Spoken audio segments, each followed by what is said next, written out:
पछि हुँदा यो चाहिँ जुन हामीले चाहिँ करारबाट पनि ल्याएर हेऱ्यौँ, करारबाट ल्याएर हेर्दाखेरि पनि त्यो चाहिँ करार भने मतलब कन्ट्र्याक्टमा त्यसमा पनि सेड्युल मेन्टेनेन्स चाहिँ त्यति प्रायोरिटीमा भयो जस्तो लागेको। त्यसले हाम्रो एउटा जनशक्ति चाहिँ फुलफिल गर्यो।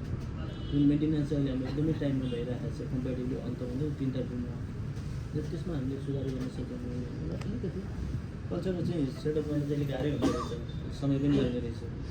र फेरि मलाई अब यो डिसिएसमा मैले पहिला त्यति काम नगरेको हुनाले त्यति अनुभव पनि थिएन।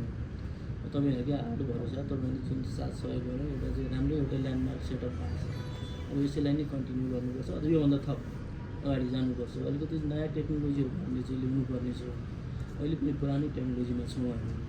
एउटा कुरा गौरव केमा लाग्छ भने 59 लाख जनताको घरमा बत्ती पाएका छौँ होइन।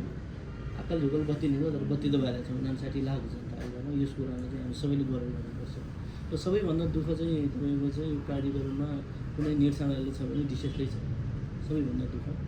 त्यो 59 लाख जनताको घरमा बत्ती बाल्नु भन्ने सानो कुरो होइन। तपाईँको चाहिँ एउटा सानो कनेक्सन छोटो बत्ती हुन्छ।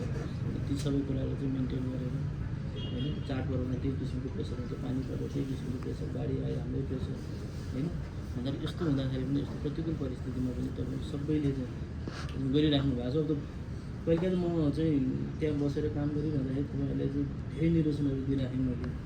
कतिपय निर्देशनहरू दिँदाखेरि म आफूले पनि अप्ठ्यारो लाग्छ, मैले के चाहिँ रिसोर्स दिन सकेको छु उहाँहरूलाई निर्देशनमा त निर्देशन दिने भने जस्तो लाग्छ। र कतिपय चाहिँ अहिले चाहिँ सामान्य कुराहरू पनि नहुँदाखेरि अलिकति मन अमिलो चाहिँ हुन्थ्यो। र तपाईँहरूले चाहिँ एकदम राम्रो प्रयास गर्नुभएको छ। तपाईँहरूले आफ्नो चाहिँ बलबुताले भ्याएसम्म तपाईँहरूले गर्नुभएको छ। मलाई धेरै साथ सहयोग गर्नुहोस्। तपाईँहरूप्रति एकदमै आभारी छु। तपाईँहरूले त्यसो सबैले एकदमै राम्रो काम गर्नुभएको छ।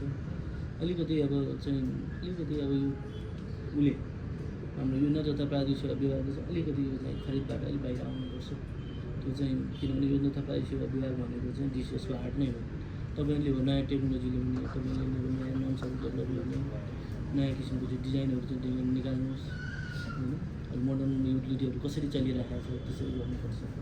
र यहाँ चाहिँ बढीभन्दा बढी समय मेरो चाहिँ टिप्पणी लेख्दैमै गयो। बढी क्या मैले सोध्दै नै पाइनँ। टिप्पणी फाइल यति आउने अब त्यो फेरि कस्तो हुन्छ भने त्यो रोल्पादेखि एउटा फाइल आउनु पऱ्यो भने कम्ती पनि 1 महिना लाग्छ। त्यो फाइलहरू सकभर फर्काउनु नपऱ्यो हुन्थ्यो भन्ने मलाई लाग्ने। त्यो हुनाले आएको फाइलहरू मैले चाहिँ सकभर त्यही दिन नै क्लियर गर्दै भएन भने 2 दिन 3 दिनसम्म मैले सबै फाइलहरू क्लियर गरिसकेँ। तर दुःख चाहिँ कहाँनिर लाग्दैन, मैले क्लियर गरेको फाइलहरू कि चाहिँ इन्डिका अड्किनु कि प्रशासनमा अड्किनु कि फाइनेन्समा तर मैले हतार गरेर राति आफूसँग गरेर कुनै अर्थै भएन। त्यो 1 महिनासम्म अड्किएको छ, 2.5 महिनासम्म अड्किएको छ भन्दाखेरि हाम्रो प्राधिकरणभित्रै चाहिँ तपाईँको यही 4 दिवारभित्रै यो किसिमको चाहिँ हामीले सेवा दिइरहेका छौँ भने तपाईँको चाहिँ अनि हामीले दिने ग्राहकहरूको सेवामा चाहिँ के होला होइन। त्यो चाहिँ हामीले दिने ग्राहकहरूको सेवामा उनीहरूले कुन नैतिकताले हामीलाई प्रश्न उठाउनु। मैले चाहिँ मिटिङहरूमा पनि म त्यही कुराहरू मैले राखिरहेका हुन्छु। र चाहिँ समग्रमा भन्नुपर्दाखेरि तपाईँहरूले एकदमै राम्रो गरिराख्नु भएको छ। तपाईँहरूको हातमा यो डिसिएस सुरक्षित छ भन्छु म। तपाईँहरूले चाहिँ भविष्यमा अझ राम्रो काम चाहिँ गर्नुहुन्छ। र मैले अब 4 मात्र नभएर मैले त अहिले देख्न चाहेको चाहिँ यो डिसिएसकै मान्छे मध्येबाट कोही यहाँ आएर चाहिँ डिएमडी भइदिन्थ्यो मेरो चाहिँ म्यानेजमेन्टले त्यो पनि विषयमा सोध्ला पक्कै पनि केही न केही। यो त मेरो सबैले उद्देश्य गर्नुभएको छ, सबैले राम्रो काम गर्नुभएको छ आफ्नो ठाउँबाट। तपाईँहरूप्रति मेरो कुनै पनि गुनासो छैन। मेरो चाहिँ निर्देशनहरूलाई कार्यान्वयन योग्य भएको हदसम्म तपाईँहरू सबैले कार्यान्वयन गर्नुभएको छ। एकदम सन्तुष्ट छु तपाईँहरूदेखि। आगामी दिनमा अब तपाईँहरू सबैको चाहिँ भविष्य मैले चाहिँ राम्रै देखाएको छु, विशेष पनि भविष्य राम्रै देखाएको छु। हामीसँग ठुलो चुनौती पनि छ। यो चुनौतीलाई तपाईँहरू सबैले मिलेर यस्तै गरी चाहिँ पार लगाउनु नै होला। र हामीले दिने हरेक कुराहरूमा चाहिँ ग्राहकलाई नै हो, ग्राहकलाई नै अलिक केन्द्रबिन्दुमा राखेर चाहिँ हामीले आफ्नो सेवाहरू दिनुपर्ने हुन्छ। र डिसिएसमा सुधार गर्नुपर्ने चिजहरू धेरै छन्। र तपाईँ हामीले 4 मात्र पनि हुँदैन। म्यानेजमेन्टले सपोर्ट नगर्ने हो, म्यानेजमेन्टले चाहिँ फन्ड इन्जेक्ट नगर्ने भने हामी केही पनि गर्न सक्दैनौँ। जस्तो म आएको पहिलो वर्षमा हामीले धेरै कामहरू गऱ्यौँ। र दोस्रो र तेस्रो वर्ष अलिकति चाहिँ अब प्राधिकरणको आर्थिक अवस्था राम्रो नहुँदा हामीले त्यति राम्रो काम गर्न सकेनौँ। खालि हामीले मेन्टेन मात्र गऱ्यौँ। यद्यपि हामीले बनाएका संरचनाहरूले अझै पनि हामी केही वर्षसम्म राम्रो सेवा दिन सक्छौँ हाम्रो ग्राहकहरूलाई। समग्रमा तपाईँहरूप्रति म एकदमै सन्तुष्ट छु, एकदमै आभारी छु।